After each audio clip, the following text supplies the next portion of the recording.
बड़े भाई मैं नीचे बैठता तुमको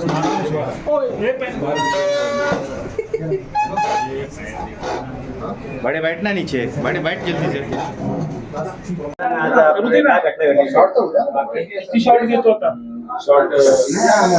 संध्याकाळी 7 वाजता कोणी अज्ञात व्यक्ती मला भेटायला आलेली सर्व माणसं असतात जाती धर्माची, त्यातल्या कोणीतरी व्यक्तीची बॅग इथे विसरली होती. मला माझ्या कर्मचाऱ्यांनी फोन करून सांगितलं, मी त्याला आतमध्ये ठेवायचं सांगितलं. सकाळी आपण बघू म्हणून सांगितलं, त्यांनी सकाळी बघितलं तर त्याच्यात गन दिसली आणि त्याच्यामुळे कोणीतरी धमकी आणि दहशत निर्माण करण्याचा प्रयत्न माझ्या बाबतीत केलेला असेल असं मला वाटतं.